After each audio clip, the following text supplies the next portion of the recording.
प्यारे बच्चों, ऋषिकुल ऑनलाइन में स्कूल में आपका स्वागत है। आज हम पाठ 5 का आधा भाग पढ़ेंगे। हरिदास अफसर से घोड़ा लेकर रामनगर पहुंचा। उसे ठहरने के लिए घर की तलाश की। तब एक बुढ़िया ने उसे रहने के लिए जगह दी और घोड़े के ठहरने का भी प्रबंध कर दिया और उसकी देखभाल के लिए एक नौकर भी रख दिया। एक रात बीत गई।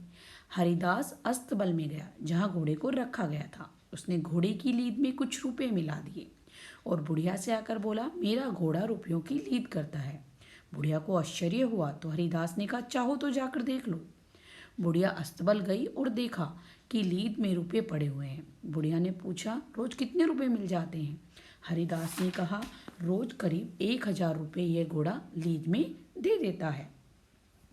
तो इस प्रकार से अब उसने बुढ़िया को ठगने की सोचा। बुढ़िया को लालच आ गया। वह बोली, मैं तुम्हें इस घोड़े की मुंह मांगी कीमत दूंगी, यह घोड़ा मुझे दे दो। हरिदास ने पहले मना किया, फिर 10,000 रुपये में घोड़े को बेचकर वहां से चला गया और बुढ़िया को भी मूर्ख बनाया। इधर जब सुबह बुढ़िया ने अस्तबल में जाकर लीद देखी तो उसे वहां लीद के सिवा कुछ नहीं मिला। काफी देर तक उसने इंतजार किया पर उसे लीद में रुपये नहीं दिखे। बुढ़िया की समझ में आ चुका था कि वह परदेसी उसे ठग कर चला गया था और वह सिर पीट कर रोने लगी। इस प्रकार से हरिदास ने पहले सुनंदा को, फिर अफसर को और फिर बुढ़िया को ठगा और इन सबको मूर्ख बनाया। इसके बाद 10,000 रुपये ठग कर हरिदास चला जा रहा था कि रास्ते में उसे गांव दिखाई दिया।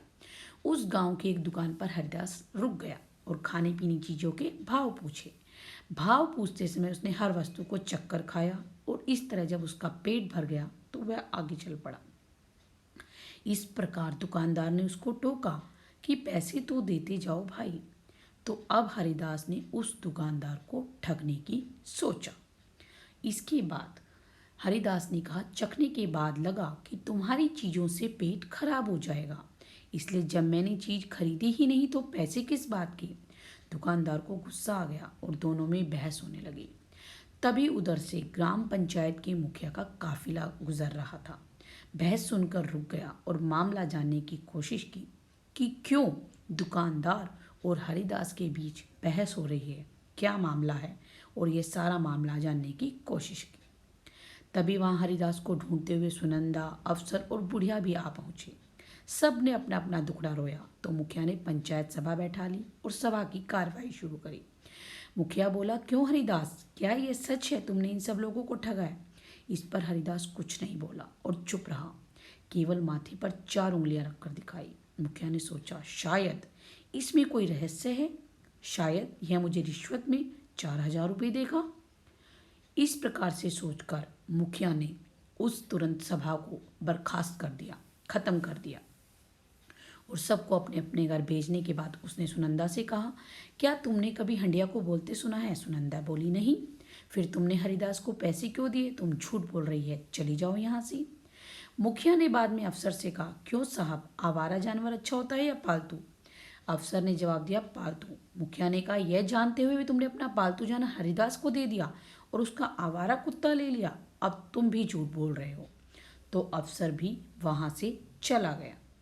तो इस प्रकार से मुखिया ने एक एक करके सबसे प्रश्न पूछे और सबको सभा से जाने को कहा। अब मुखिया ने बुढ़िया से कहा, क्या तुमने कभी सुना है कि घोड़ा रुपयों की लीद करता है? उसने कहा, नहीं मुखिया जी। तो तुमने यह जानते हुए भी घोड़ा क्यों खरीदा? इसमें हरिदास का कोई दोष नहीं है। फिर मुखिया ने दुकानदार से कहा, सामान लेने से पहले उसको परखने के लिए देखा, कोई सामान खरीदा तो नहीं, इसमें हरिदास की कोई गलती नहीं है। इस प्रकार उस मुखिया ने हरिदास का साथ दिया और सबको वहां से जाने के लिए कह दिया जिन लोगों को हरिदास ने ठगा था, और सब अपना सा मुंह लेकर चले गए। लेकिन इसके बाद भी कहानी का अंत नहीं हुआ। अब देखिए आगे क्या होता है। सारे लोग चले गए तो मुखिया ने कहा, लाओ 4,000 रुपये। इस पर हरिदास ने कहा, मैंने 4,000 रुपये कब कहा? मैंने तो माथे पर 4 उंगलियां रखी थी कि मेरा नाम 4 अक्षर वाला है। मुखिया जोरों से हंसा और कमर से लंबा चाकू निकाला तो हरिदास डर गया। मुखिया के रूप में वह उस इलाके का खतरनाक डाकू मंगल सिंह था। उसने हरिदास से सारा माल ले लिया और चलता बना। अब हरिदास जैसे ठग को भी सबक मिल गया था। तो कहानी का अंत हुआ।